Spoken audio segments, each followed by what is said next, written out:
sink deep as the tiger anchors itself to the rhino's massive, pivoting back, dust spiraling up in thick, choking coils around them.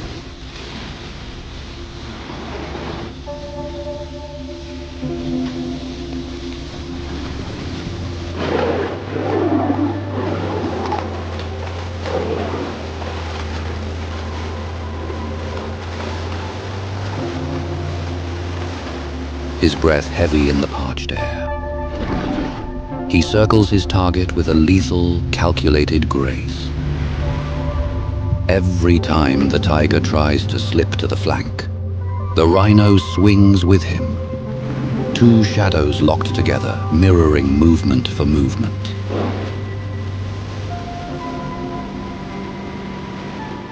He seeks an opening, a single chance to mount the grey fortress once more. But the rhinoceros is a wall of living stone.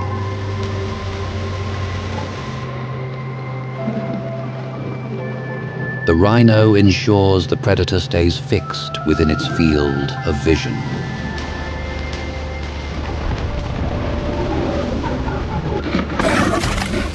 It moves in a chaotic, unpredictable pattern to entrap its foe. The rhino pivots in place, spinning its bulk to deny the tiger any grip on its back. Then a horn-driven charge erupts, so violent it drives the tiger back, stumbling and retreating twice in quick succession.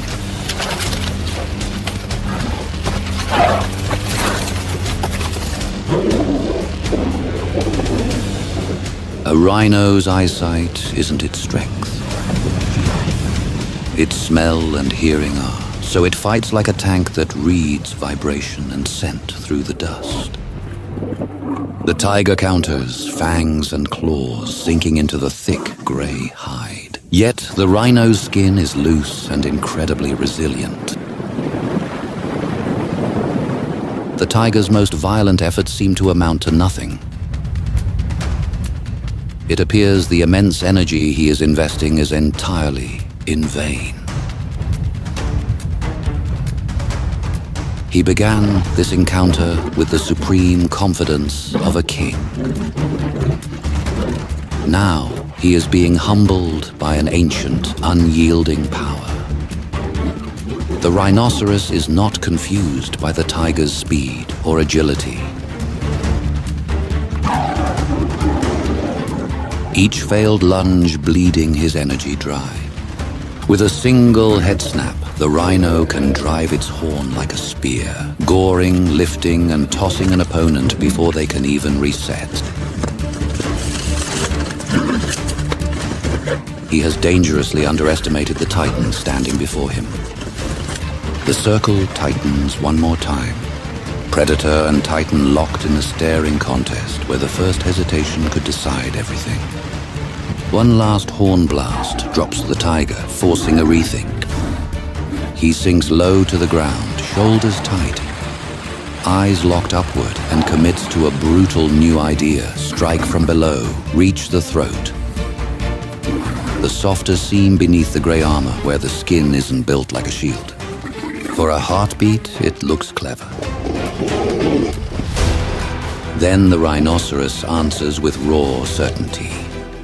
It stamps hard, once, twice, hammering the earth so the ground shakes and the dust erupts into a choking veil.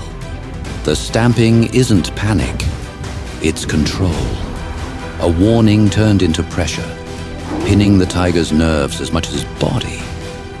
Each time the tiger tries to gather himself, the rhino stamps again, closing the option to rise. It delivers one more decisive gore and a final stamping step. An unmistakable message: stay down. It turns and leaves. The rhinoceros finally turns and disappears into the thickening haze. But the drama is far from over. A subtle movement in the dry, brittle grass reveals a hidden observer. He has been present from the very first strike, watching the entire ordeal from the shadows. He waited for the Titan to depart. Now he steps into the clearing. He walks toward the broken form, lying motionless in the dust. There is no kinship here, only a cruel, cold opportunism. A rival removed, a claim made without risking a fair fight. He begins to torture the fallen cat, directing sharp, clinical bites to its flank. The newcomer locks his powerful jaws onto the lower back of his rival. The injured tiger is still, unable to react or defend its own life. A faint twitch, a shallow breath. Proof there's still life inside, and the newcomer senses it instantly.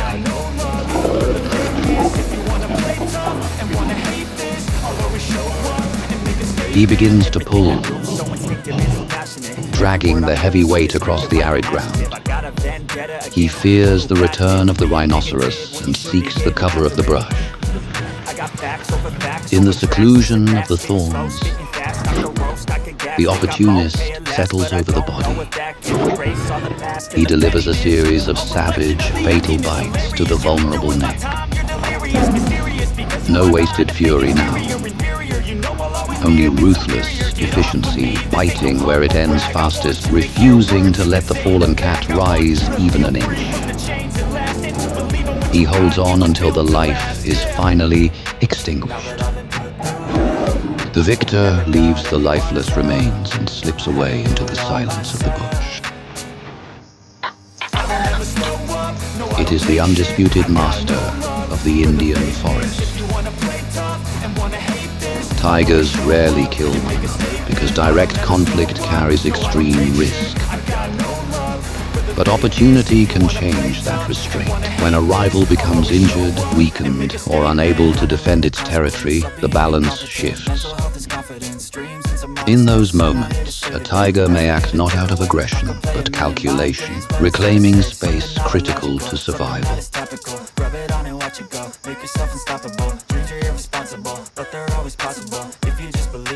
In a dry riverbed, the atmosphere changes. A sambar deer stands vulnerable in the open. The tiger assesses the distance, waiting for the deer to lower its head to graze. It utilizes every rock and shrub to break its silhouette.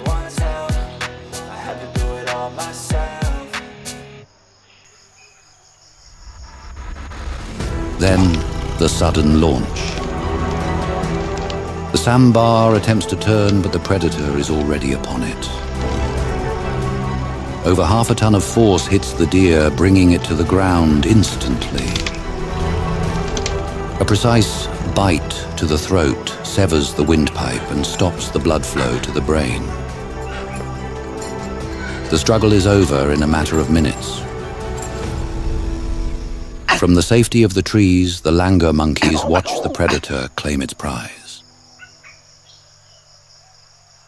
A successful kill of this size can sustain a tiger for nearly a week. The tiger begins to feed, starting with the haunches to access the most calorie-dense muscle.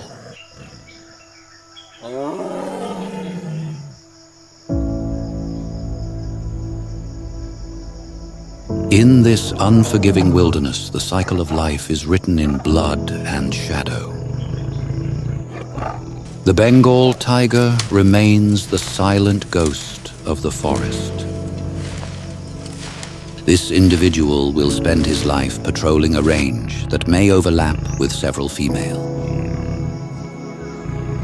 He marks his path with urine and glandular secretions. These chemical markers tell a story of health, age, and readiness to mate. Intruders of the same sex are not tolerated. The social life of a tiger is a series of avoided confrontations and calculated risks. It is a life defined by the hunt. When the meal is finished, the tiger will return to the shadows. The forest returns to a fragile peace until the hunger returns.